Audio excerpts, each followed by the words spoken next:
कि संविधान का जो पहला शब्द है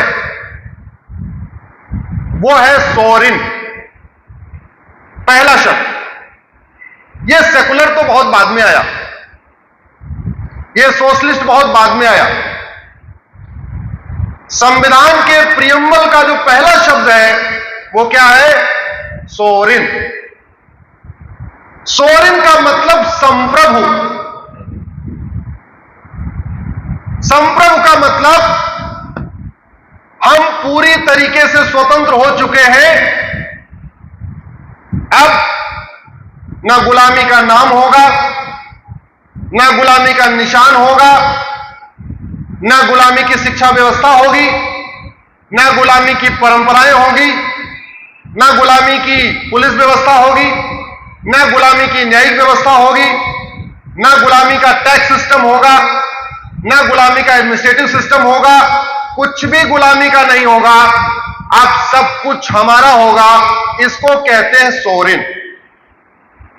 इंडिपेंडेंस और सोवरेन में यही अंतर है।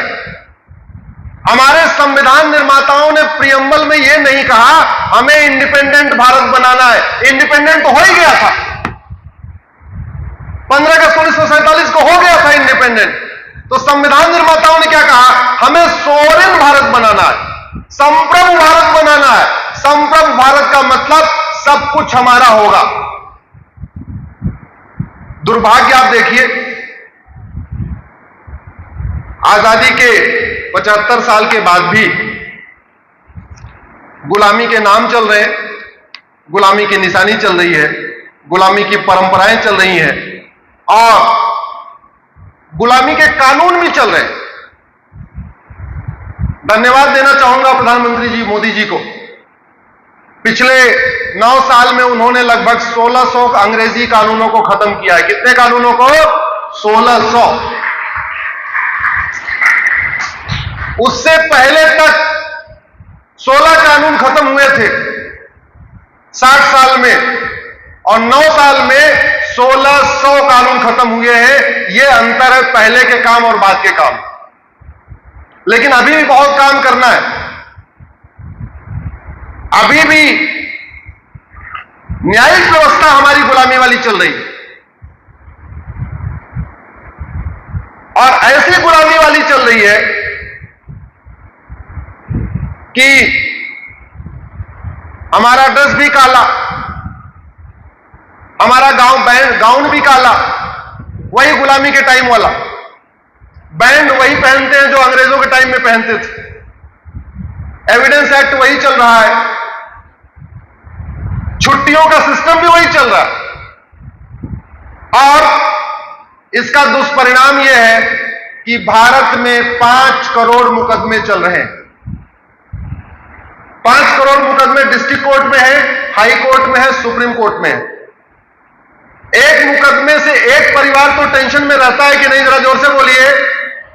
अगर एक परिवार में ऑन एवरेज 6 आदमी है, माता पिता पति पत्नी और 2 बच्चे, तो यानी 5 करोड़ मुकदमे से 30 करोड़ भारतीय टेंशन में है। और ये 5 करोड़ तो वो हैं जो district court, high court, supreme court में चल रहे हैं। इसके अलावा 5 करोड़ मुकदमे अलग से चल रहे हैं जो तहसीलदार के यहां चल रहे हैं, चकबंदी अधिकारी के यहां चल रहे हैं, डीडीसी के यहां चल रहे हैं, एसओसी के यहां चल रहे हैं, एडीएम के यहां चल रहे हैं, डीएम के यहां चल रहे हैं, कमिश्नर के यहां चल रहे हैं, जो रेवेन्यू वाले मुकदमे होते हैं। तो टोटल मुकदमे कितने हो गए? 10 करोड़। अगर आप ध्यान से देखिए कि भारत की जो समस्याएं हैं उसका एक बहुत बड़ा कारण है आउटडेटेड जुडिशियल सिस्टम। भारत में अगर अपराध कम नहीं हो रहा है तो इसका मूल कारण है slow justice system. Justice system दवा की तरीके काम करता है। जैसे बीमारी, दवा अच्छी होती है, बीमारी फटाफट ठीक हो जाती है। दवा घटिया होती है, बीमारी बढ़ती चली जाती है। लगभग वही हालत जस्टिस सिस्टम का है। पूरी दुनिया में जहां जल्दी जल्दी केसेस डिसाइड होते हैं वहां शांति है, समृद्धि है, खुशहाली है। जहां केसेस स्लो डिसाइड होते हैं वहां अराजकता है, भ्रष्टाचार है, अपराध है, हर तरीके की समस्या है, माओवाद है, नक्सलवाद है, घुसपैठ है, धर्मांतरण है, सब कुछ है।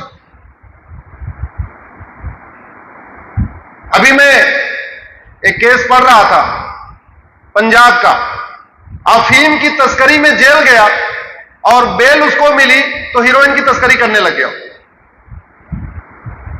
अगर जुडिशियल सिस्टम ऐसा होता कि अफीम की तस्करी करते ही उसको 6 महीने साल भर के अंदर सजा हो जाती 10-20 साल की, तो लौट के हीरोइन की तस्करी करता क्या हो?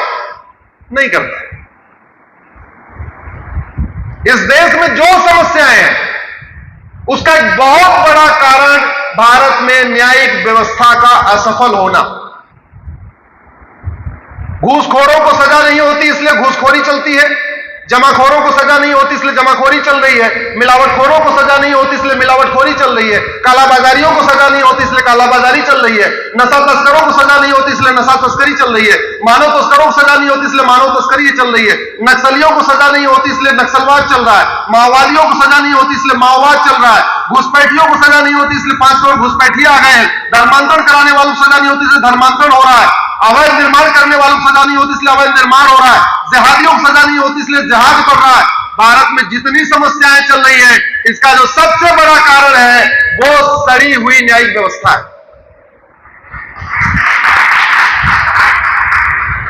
इसको बदलना पड़ेगा और मैं सुप्रीम कोर्ट में बार बार ये कह चुका हूं